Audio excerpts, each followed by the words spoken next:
ফজরের নামাজ কাজা হয়ে গেলে আপনি কখন আদায় করবেন? এটা কি যখন টের পাবেন তখনই পড়বেন, নাকি জোহরের সময় পড়বেন, নাকি পরের দিন ফজরের নামাজের সময় আপনাকে পড়তে হবে? এবং যদি আপনি কাজা আদায় করেন তাহলে তখন সুন্নত সহ পড়বেন, নাকি সুন্নত বাদে শুধু ফরজ নামাজ পড়বেন? এই প্রশ্নটা আমাদেরকে সবচাইতে বেশি করা হয়। আমরা জানি পবিত্র কোরআন সূরা নিসার 103 নম্বর আয়াতের শেষের অংশে আল্লাহ পাক বলছেন, ইন্নাস সালাতা কানাত আলাল মুমিনিনা কিতাবাম মাওকুতা। আমি আল্লাহ তোমাদেরকে নির্দিষ্ট সময়েই নামাজকে ফরজ করেছি।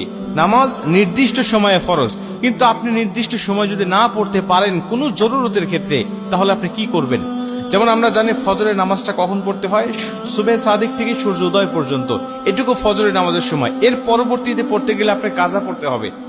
আমরা জানি নবীজি সাল্লাল্লাহু আলাইহি ওয়াসাল্লাম বলেছেন, তিনটা সময়ে নামাজ পড়া আল্লাহ পাক হারাম করে দিয়েছেন। 1 নম্বর সূর্য উদয়ের সময়, 2 নম্বর সূর্য যখন একেবারে ঠিক মাথার উপরে থাকে হেলে যতক্ষণ না যায়, এবং 3 নম্বর সূর্য অস্ত যাওয়ার সময়। এই তিনটা সময় নামাজ পড়া যায় না।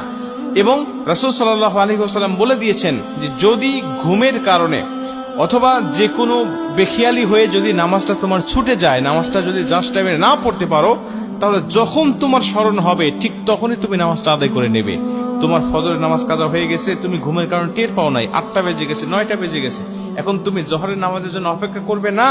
জোহরের নামাজের জন্য অপেক্ষা নয়, তুমি তখনই উঠে তুমি নামাজটা আদায় করে নেবে। এখন তুমি নামাজটা কিভাবে পড়বে? 2 রাকাত সুন্নত সহ নাকি শুধু ফরজ পড়বে? রাসূল সাল্লাল্লাহু আলাইহি ওয়াসাল্লাম বলেন, ফজরের নামাজের 2 রাকাত সুন্নতের গুরুত্ব কত বেশি জানো? আম্মা জানা আয়েশা বলেন যে সমস্ত দুনিয়া এবং দুনিয়ার মধ্যে যা কিছু আছে সবকিছুর থেকে ফজরের নামাজের 2 রাকাত সুন্নতের দাম আল্লাহ পাকের কাছে অনেক অনেক বেশি।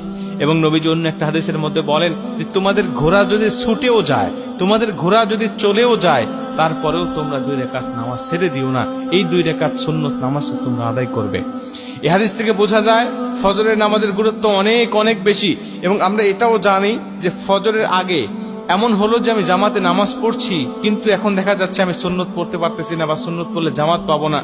তখন আপনি কি করবেন? তখন আপনি ফজরের নামাজটা আদায় করবেন, কিন্তু সুন্নতটা কিন্তু পরবর্তীতে আপনি পড়তে পারবেন না, বা আপনার জন্য মাফ হয়ে যায় নাই। আপনি সূর্য উদয়ের পরে যখন হলুদ আভাটা কেটে যাবে, আপনি তখন কিন্তু সুন্নত 2 রাকাত আপনাকে আদায় করতে হবে। তার মানে এটার গুরুত্ব অনেক বেশি।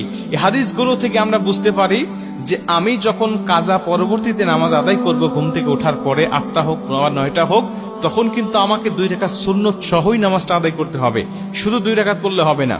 কিন্তু যদি এমন হয় যে আপনি জোহরের আগে আর পড়তেই পারলেন না, জোহরের পরে আপনি এই ফজরের নামাজটা আপনি কাজা তুলতে হচ্ছে যে কোনো কারণে, তাহলে জোহরের পরে যদি হয়ে যায় তখন আর আপনার এই 2 রাকাত সুন্নত পড়তে হবে না। এই 2 রাকাত সুন্নত তখন আর আপনাকে কাজা আদায় করতে হবে না। কিন্তু জোহরের আগে যদি হয় তাহলে আপনাকে অবশ্যই করতে হবে। প্রিয় ভাইরা আমার, এটা কিন্তু জরুরতের ক্ষেত্রে 2-1 দিন হতে পারে এমন, কিন্তু কন্টিনিউ কিন্তু করা যাবে না। এমন হতে হবে না যে প্রতিদিন আপনার ফজরের নামাজটা কাজা হয়ে যায়, প্রতিদিন রেগুলার আপনি 8টা 9টার সময় ওঠেন, তাইলে কিন্তু আল্লাহ আপনার উপর নারাজ হয়ে যাবে, রাগান্বিত হয়ে যাবে। হঠাৎ 1 দিন 2 দিন আপনি উঠতে পারেন নাই ঘুমের কারণে, বা বেখিয়াল বশত কারণে আপনি উঠতে পারেন না, বা নামাজ টাচ টাইমে পড়তে পারেন নাই, তখন এই সমস্ত মাসালা আপনার জন্য হবে। কিন্তু রেগুলার যদি আপনি নামাজ কাজা করেন, তাইলে কিন্তু আল্লাহ আপনার উপর নারাজ হয়ে যাবে।